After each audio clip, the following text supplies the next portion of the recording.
following program is brought to you in living color on NBC.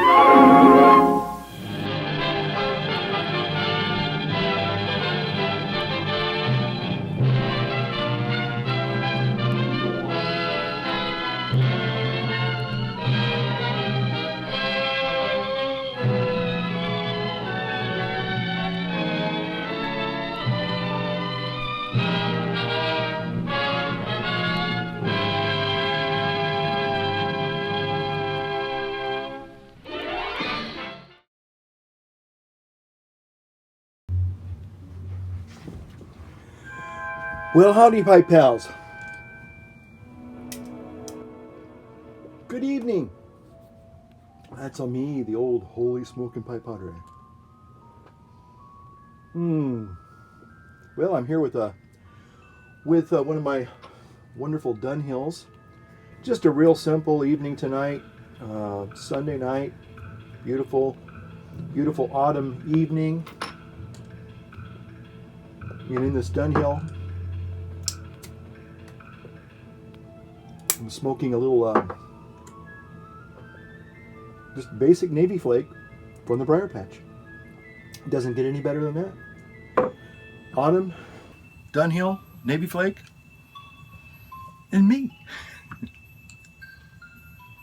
Okay, now tonight I'm trying something. I'm doing a little dual video here. On this monitor here is my iPad Pro 9.7 inch, and this is the one that has the 4K video. Now, I've made a video, I think, using this iPad, but I didn't have it actually on 4K. I just didn't. I had to. You have to go in and set it up for 4K. So I am doing that this time to see the quality.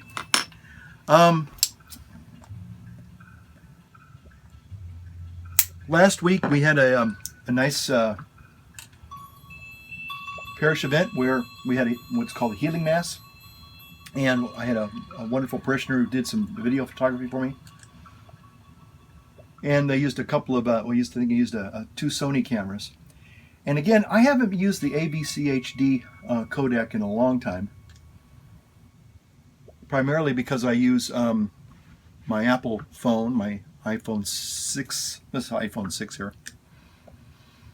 And then I have an old Sony camcorder that I think imports to Apple ProRes 422. So I was using ABC HD several years ago. Let me turn this down a bit. And I have to be honest, I found it to be kind of a problematic codec. Now, I know people like Richard T. will say, oh, you're a lightweight. You don't know how to encode. And probably I don't. But the bottom line is that I've always found ABC HD to be extremely problematic going into Final Cut. Now, I do know that there are little tips and tricks that you can do to encode ABC HD, and it works fine. I understand that. But it is kind of a temperamental codec to work with in the beginning, especially with RAW. So now I'm going to make it even more complicated by importing for the very first time a true 4K video using my iPad Pro 9.7. So there you are. Okay. Tonight I want to talk about, before we get lost to this, tonight's the eve of the big presidential debate. Woo, fireworks, let me tell you. And so, and once all this stuff gets going, people aren't going to be paying attention to my videos, for at least for a while, probably till after the election. No, I'm not running. Some people was wondering if I was going to throw my hat in the ring this late date. I just, I had some people do an exploratory, to see if it was feasible, if I could enter the campaign, start my campaign this early, and it just isn't feasible at this point, folks. So I won't be running this year. But anyway, so that being said, just kidding. So tomorrow night's the big debates, and I'm sure everybody, well, maybe not everybody, but a majority of people will be tuned in either to their internet provider, watching CNN or MSNBC or Fox News or whatever news affiliate you associate with and get your news feed from. Maybe you'll even be listening to it on the radio. I don't know. Or maybe you're just not that passionate about it. Maybe you're not that interested. Okay. So in that case, you can watch me. Hey. So anyway, so I'm here tonight, and I want to talk a little bit about. Oh, you know what? I forgot my coffee. Yeah. Where? I forgot my coffee. You know what? We have the technology now to fix this. So I'm going to fix this problem, but you won't really notice it as a problem. Okay?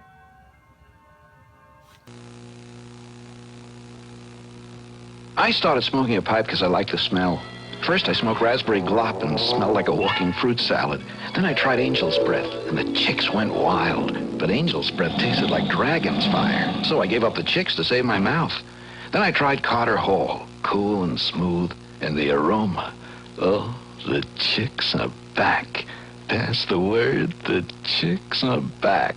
Carter Hall, the pipe tobacco that tastes as good as pipe tobacco smells. Okay, I'm back. See if I can play with that and make it look like it's almost seamless. Probably not, though. Before I get into what I wanted to talk about tonight, I had a question, and I won't mention his name, but I'm assuming it's a him. It's an M. Asked me about how can you avoid, when you smoke your pipe, how can you avoid the walls getting super hot? Well, and I feel very humbled because he said he sees me as one of these experts or something. I really am not an expert. I've never claimed to be a pipe expert or aficionado. I'm just somebody who's a hobbyist. And anyway, so I've got people dinging me right now. I'll have to deal with that later. So the short answer is that you really can't avoid heating the side walls. Now, the thing is that with let's see if we can do this with a 4K. Here's a 4K video. Oh, you're hearing some beautiful Brahms in the background. I think this is the Symphony in C major, I think. I love this. I absolutely adore this. Okay, what's going on here? Oh, I plugged in stuff here, and so unfortunately, iPod Classic. Yeah, where's my music at?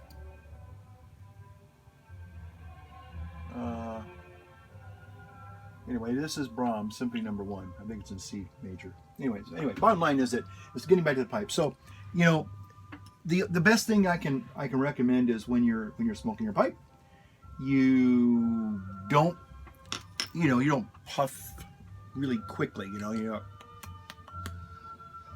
Like I tend to do sometimes. But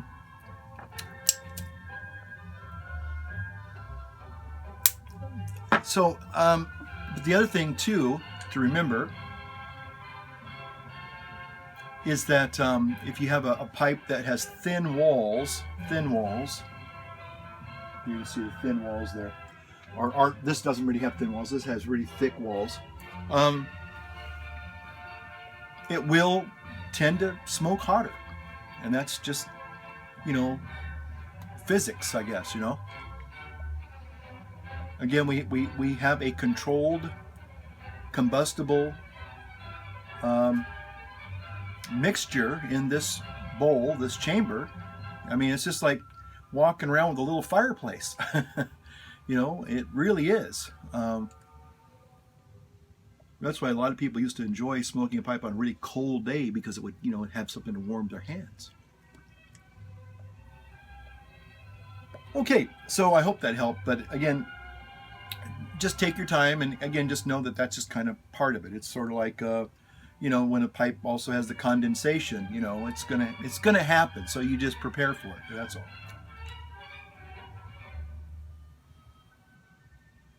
So, well, tonight I wanted to talk about some things that are in the news.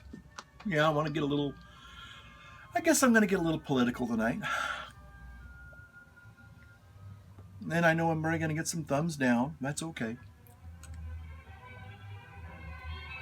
But, and here's what I want to talk about. Okay, the iPhone 7 came out, a week ago? I ordered mine about a few days before it, actually a day before it actually became available through my carrier. And I'm looking forward that eventually it's probably going to show up here, and it's going to be great, and life's going to be wonderful. Life's wonderful already, but so looking forward to that. I'm perfectly willing to wait. I'm not I don't have to have it like right now. I can practice delayed gratification with the best of them. In fact, I've gone over 9 months of my ketogenic diet, and I'm just not really waiting for it to end, because I don't know if there's going to be an end to it. Because it's just the way I eat now, and now I'm doing the 24-hour, the one meal a day, the OMAD protocol. That's pretty easy now. I mean, I don't get hungry until about 2 o'clock in the afternoon, and then when I usually have my meal, it's between 4:35, sometimes 6, 7. Sometimes I've gone up to even 8 o'clock. It's just not an issue. So the next thing I've been noticing is that I just don't eat as much as I used to. So that's another good thing. So what I want to talk about a few Apple related things. So first of all, what I want to talk about, and I'll just be really clear. Let me got my coffee here now. Oh, man. Wow, that's good. It actually goes good with my pipe. I love this. This might look like a sugary drink. It's not. There's no sugar in here. It is 50% coffee and 50%, are you sitting down, heavy whipping cream. That's right. I said it. Heavy whipping cream. Okay, so this week I ran into a couple of interesting Apple-related challenges. Apple challenges. Okay. And one of those challenges I'm going to hold up. Well, yes, it's a challenge. I would say this. Actually, it's that. Yeah. Okay. Right now, you're looking at, of course, an iPod, a glorious iPod Classic, and this iPod Classic has. This was a gift. One of my best buddies from college, who introduced me to some really great classical music. Yeah, and he introduced me to Dmitri Shostakovich. Okay, so anyway, here comes Elsie. Okay, do we want to show Elsie? Elsie, get up here. You want to say hello to your fans? You want to say hello to your fans? I know you do. They want to see you. They want to see Elsie. You know what? She's probably just going to come up here, and hear what she does is she comes up here like this. I'm going to have to move the keyboard. I'll move everything over here because she's going to walk around, and when she does that, it's kind of like, okay. Elsie, you want to come over here? No, she doesn't want to come over here. Okay. So let me get back over here. iPod Classic. And anyway, he spent years taking all of our records. We used to have a joint record kind of collection. I carried it around for a number of years. I dropped it off at his house about 10 years ago, I guess it was.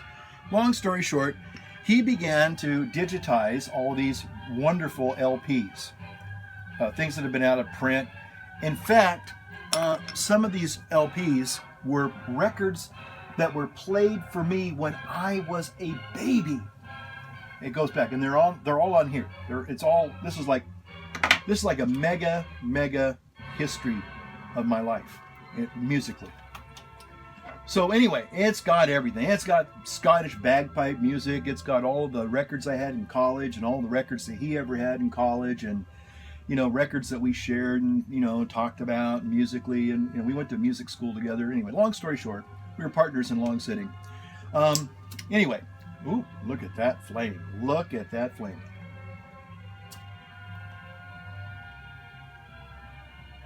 So, why am I talking about the iPod? Well, I'm going to talk about the iPod, and I'm going to talk about iDVD, that wonderful program that burns DVDs. Okay, I'll see if I can get a little glimpse of Elsie there. There she is. There's the little lioness right there. See how cute she is? Now she's posing. She wants you to see how cute she is. Okay, adorable cat. Elsie, kitty. Say hello to your fans. Okay. What a cute cat. Doesn't get any cuter than that. Absolutely.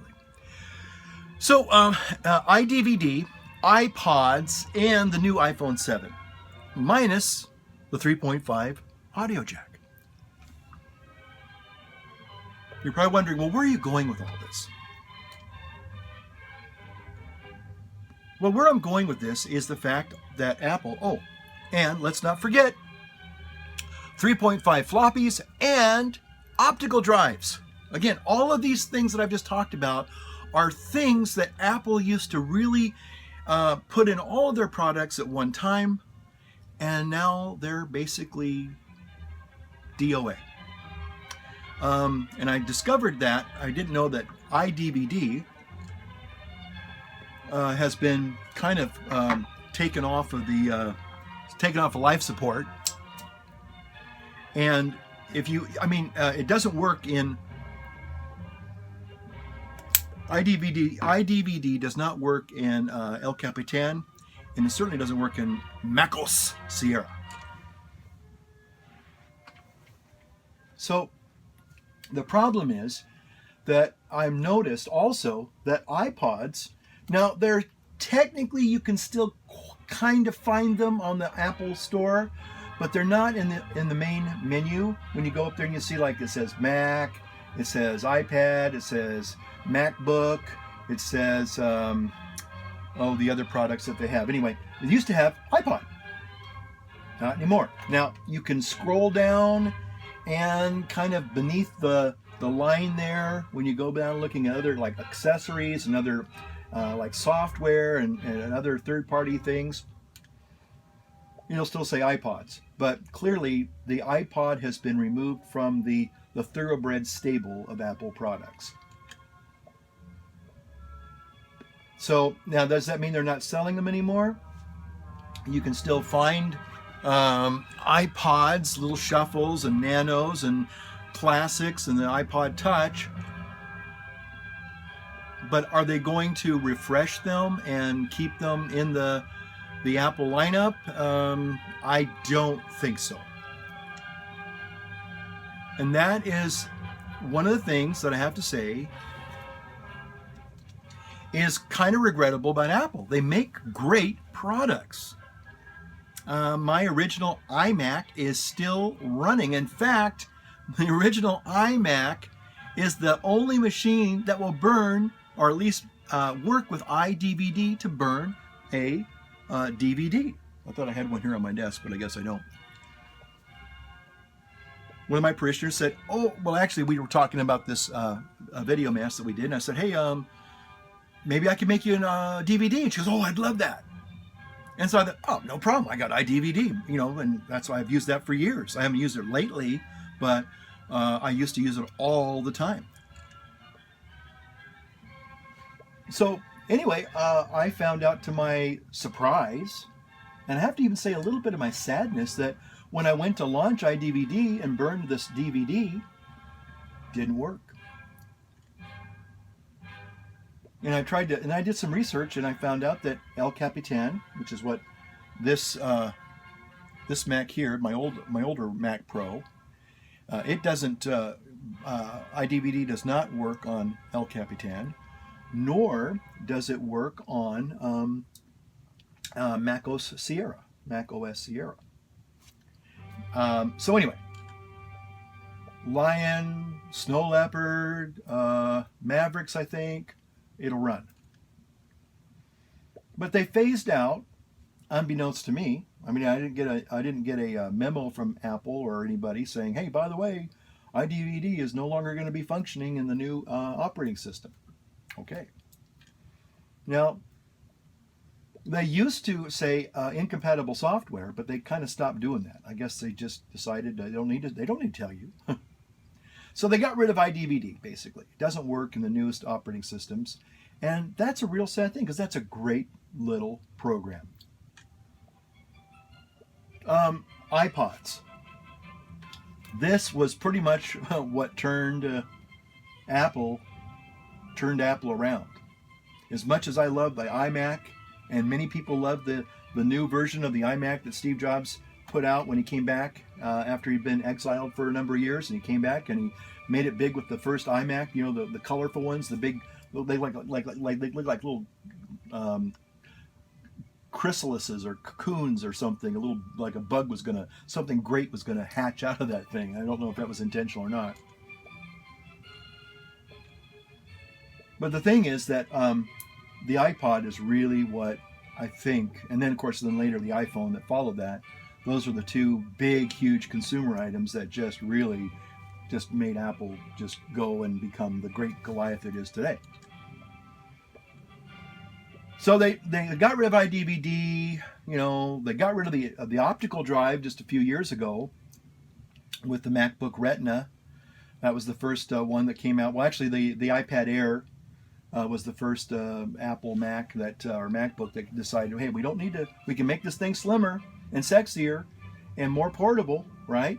You know, just take out that optical drive, you know, slim things down, you know, put it on a weight, you know, put it on a ketogenic diet, you know, put it on a, you know, an optical drive diet, you know, no more optical drives, you know, no more hard drives.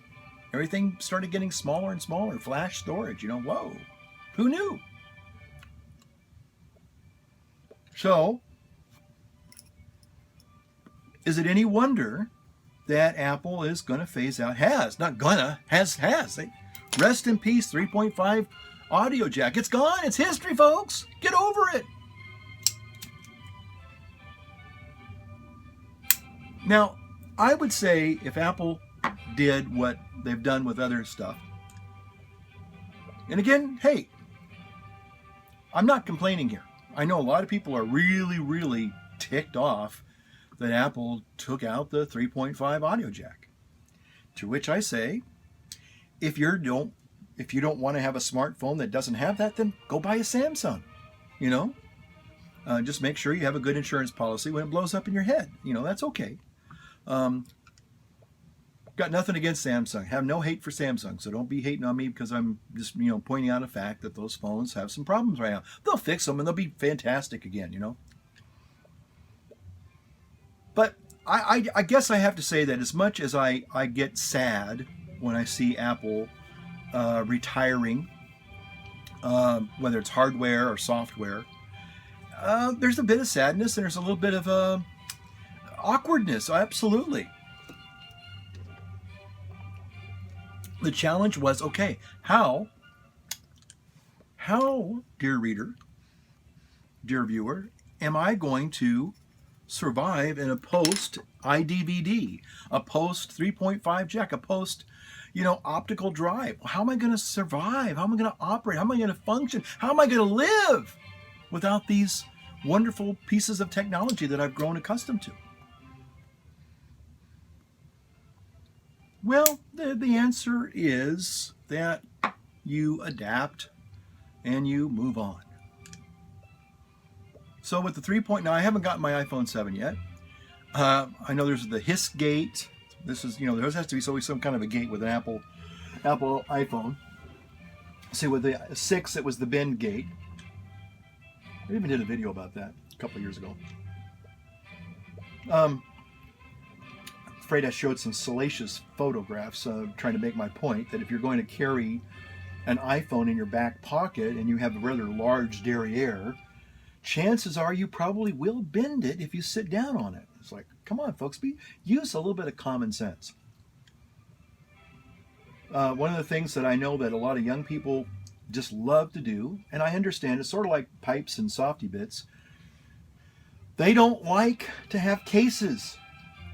They think cases are uncool. And you know what? You're right. Cases are kind of nerdy. They're kind of for us older folks, you know. But if you're going to spend that kind of money, if I'm going to drop that phone, I want to make sure that it's going to be okay. And if I want that security, I'm going to get a case, and I don't care what it looks like. In fact, it behooves me, and always has, to put it in a case, because when I turn around to either resell that or turn it in and get the market value of that for the next upgrade, if it has been pristinely taken care of, which is very simple to do, with all the screens and all of the cases, you know, there's no point in having a phone that's all beat up and scratched up. It just doesn't have to happen. And every time I've gone, people will look at my phone and they go, "Is this a new phone?"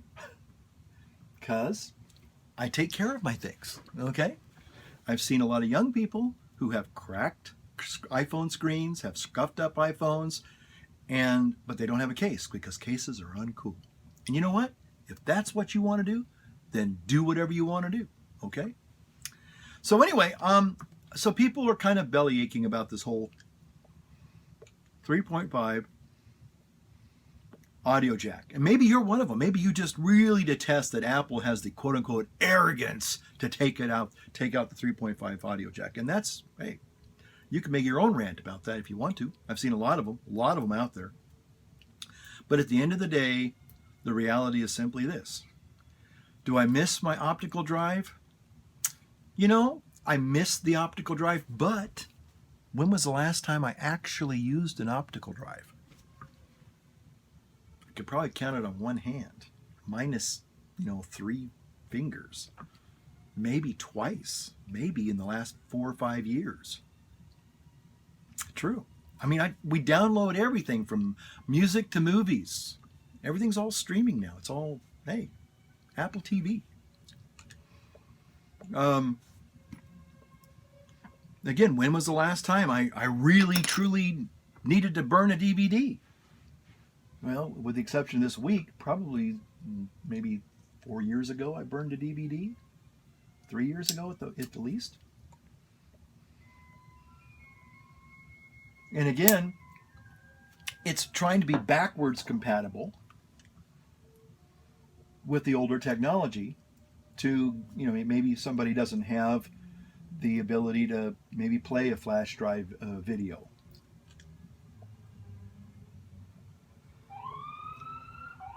See, they're getting upset about that already. Get over it. Deal with it. Not my circus, not my monkeys, okay? But anyway, so here I am, and I'm looking at this wonderful iPod, knowing that it pretty much is. In fact, they have even said they have, if they haven't already, are going to discontinue the iPod and the iPod Classic for sure. Now, the interesting thing about this, and the reason why I'm holding it in my hands tonight, is because I love classical music, and I'd say 95% of this is all classical music. Again, from my records, my friend Steve's records, my late brother Earl's records, and who else? I don't know who other albums got thrown in there for added measure.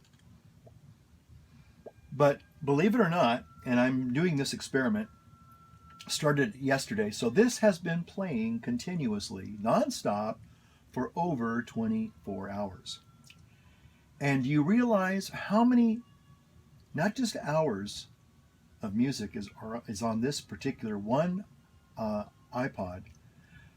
It said 41 days, 41.7 days of music, continuous, nonstop. And I've had this iPod now for about 2.5, maybe 3 years, and I've used it to preserve this very valuable collection of music. This is like if I had a safe deposit box, this would go in there, no doubt. But the thing was, it just sits. And I'm thinking, you know, why not? Why not put it to the test? Why not just let that thing run for the 41 days and just see what happens? Now, it's plugged into my Mac Pro over here, so it's getting juice. You know, it's obviously it's not running out of juice. In fact, I guess it's charging as it's playing.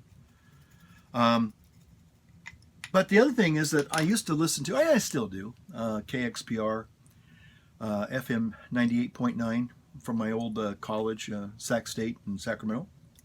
I'm a Hornets guy. Go Hornets. And but right now they're doing their fall pledge drive. And to be honest, I've just got to the point where I'm really tired of people asking for money. And also, some of the commentators they have or announcers are top notch, but a couple of them,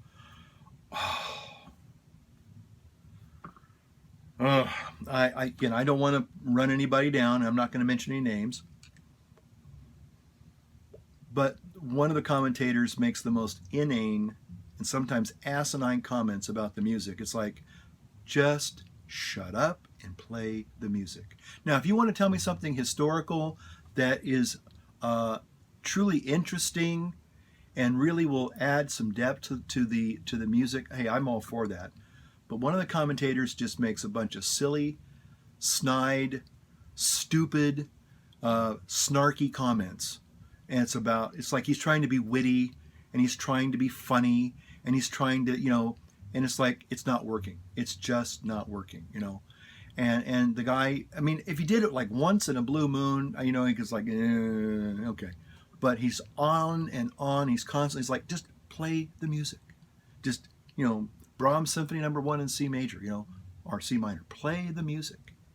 If there's a historical note that really is truly fascinating or interesting or adds a little bit of depth and dimension to maybe the life of the composer, or maybe he wrote the music when he was in a state of, great sadness or, great turmoil in his life. Maybe, I don't know.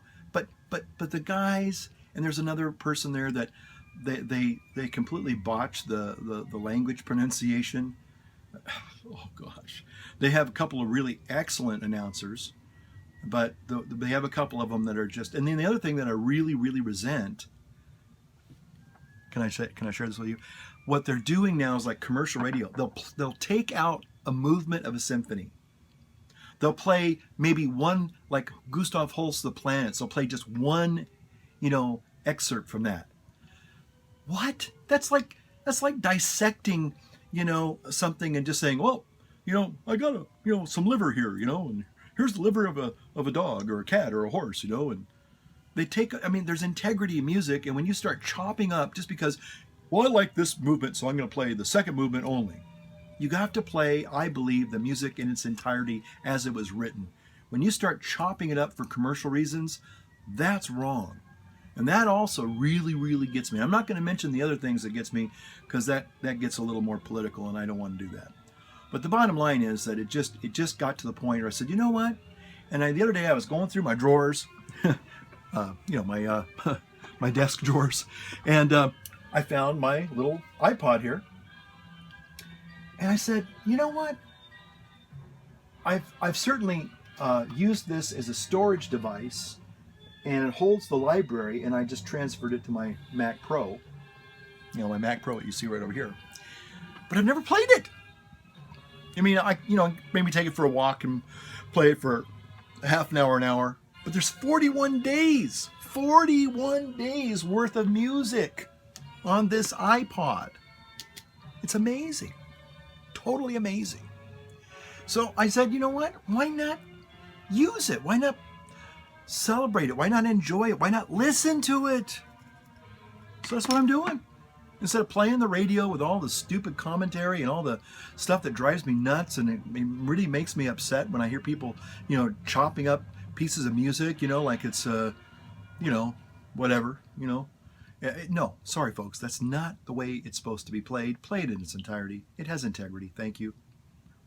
Okay, I feel better now. Thank you for letting me say that. Oh boy, I'm so opinionated sometimes. So opinionated, boy.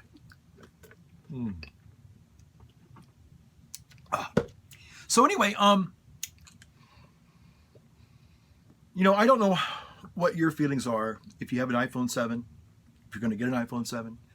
But the thing is that, yes, they removed the 3.5, audio jack. Now, if they didn't provide you any headphones, if they just literally left you without any adapters or any workarounds, then I'd say, yeah, that's hard, because now, I have a couple of really nice Bose headphones, the ear ones, not the big radio announcer kind of things, but the ones for sports and walking and all that. They're wonderful. One of them has like a noise cancellation thing in there, and they're just phenomenal. You know what? I'll still be able to use those. Well, you have to use that silly little dongle. Well, how many of you ever used the life-proof cases? You had to have a special dongle to use those cases, but those were waterproof and shockproof and dirt-proof. You could throw them off a 100-foot story building and they would survive. You could throw it in water. But before Apple's now trying to make things truly, or at least water resistant, these things were waterproof, life-proof. But the trick was you had to have the little dongle, and when you took out the little dongle, you put in a little water plug, and Bob's your uncle, sells your aunt. I don't have a problem with that. I never had a problem with that. Some people do. Fine. So, if you don't like that solution, they actually have provided a brand new. Now, again, I'm not a big fan of Apple earphones. I find they get a little. They kind of get a little uncomfortable as I wear them. If I wear them more than, say, an hour, but they work fine. I will say my only gripe about those is, this gets a little ugly and nasty, the earwax builds up in those little screens, and I don't know how to clean those out. I guess a little bit of denatured alcohol, you can kind of clean them out a little bit. But I just wish the other phones, you don't get that build up. You can take off the rubbery things and clean them up and put them back in, and everything stays nice and clean. That's what I liked about those Bose. And if you don't like the Apple phones, okay, so you've got the little adapter. You don't have to buy it. Sometimes Apple does this. They will, like for example, you buy the new iPad Pro. You want a keyboard? You got to go out and buy one. Okay. Now again, I think it's great that they put in the little dongle. They didn't have to, but they did. They put in the new earphones with a lightning cable. They did that. And if you want, you also have a third option. You can now go Bluetooth. And the Beats headphones that I have are actually quite good. Now, I am an audiophile, but I mean, I don't know, because I'm old, if my hearing is what it used to be. Being in the military and shooting guns and tanks and stuff like that. And being an old fuddy-duddy, it's something I have to, contend with. That my hearing isn't what it used to be, obviously. Listening to, I think, some Shostakovich here. Or is this still? Yeah, this is Shostakovich. My friend was a big Shostakovich fan. All the symphonies, all the string quartets. So anyway, so again, I don't really have a problem. Now, again, I haven't got my iPhone 7. Maybe when I get it and I try to stick in my first pair of 3.5 headphones and I go, oh, it doesn't have a jack. Maybe then I'll get upset. Maybe then I'll be like, oh, now you're dealing with reality. You're in school now, aren't you? Maybe that's what will happen. I don't think so, because, I've already had that workaround issue once before, and it wasn't a big deal to begin with. So anyway, the problem, and this is what I'll say as I end this video. By the way, because I have been yammering on, the bowl isn't that hot. Those of you wondering, is the bowl getting super hot again? Nope. But the thing is that Apple products, by and large, whether you like them or not, they make quality products that last. And sometimes they outlast themselves. It's sort of like it's this weird symbiotic relationship where, they say that Apple eats its young sometimes. They kind of get rid of things that have worked for them in the past, things that were really good, and they got rid of them. And that's just part of the way, I guess, the wave of technology as it ebbs and flows and it moves forward. The things that were really good, a few years ago are obsolete. That's just the way it is.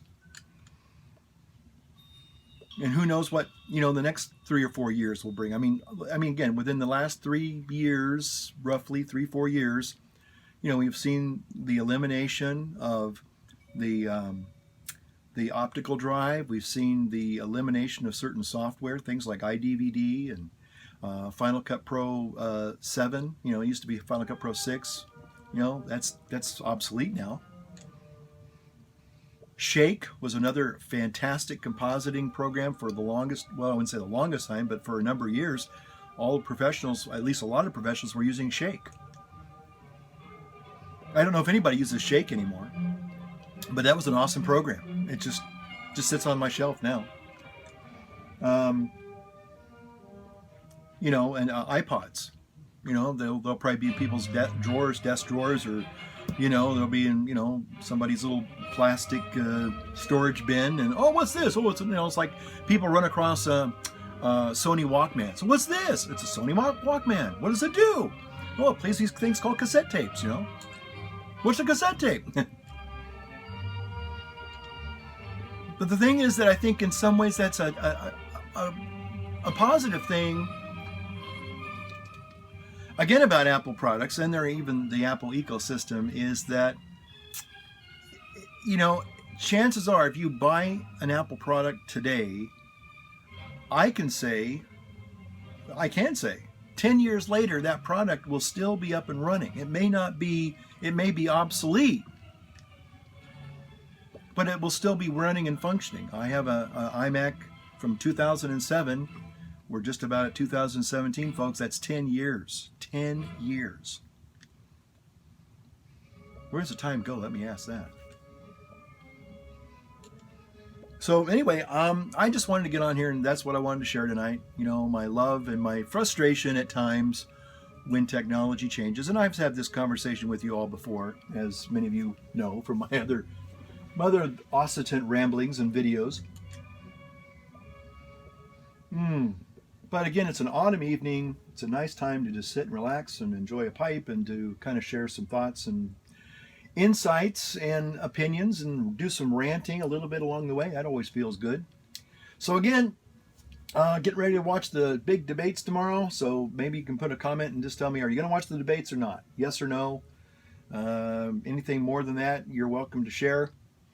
But again, let me know what you think. Anybody out there got an iPhone 7 yet? And if so, what are your thoughts? What do you think about it? When was the last time, if you're an Apple person, let me ask you this.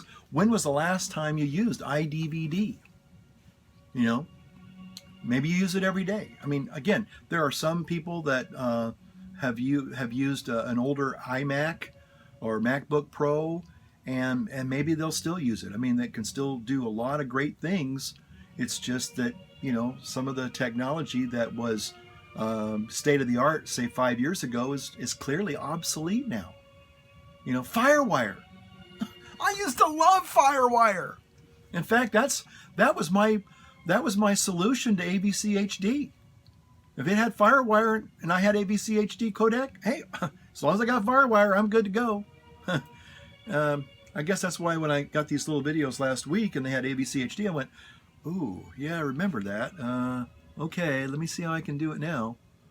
Don't have Firewire. I mean, I didn't look at the camera. See, well, they're two different cameras. They're not my cameras. I have Firewire, but I don't think these are like brand new cameras, like a year old each of them. And actually, one of them was only like a couple weeks old. We just bought it the other day for the church. So the bottom line is that I guarantee you, there's no Firewire port in that new camera. I can tell you that right now. They have an HDMI port, but I don't know if that's for exporting. I think, well, wait a minute. Maybe, again, I have never used HDMI to export actually raw video format, codec type thing. You can play it, obviously, on a monitor or a TV, but I don't know if it actually exports the file. Maybe it does. I've never tried it. So anyway, maybe that's the answer now. HDMI. I don't know. Anyway, so thanks for watching. Enjoy your evening, and don't know when I'll be making another video. Probably after, I don't know if after the election or before the election or sometime in between. But anyway, I think the people are really going to be caught up with all that election stuff for a while, and so maybe I'll just kind of withhold making videos until, you know, the crazy season's over. And anyway, I'll leave it at that. Yeah. Okay, thanks for watching, folks, and we'll see you soon. Okay, bye-bye.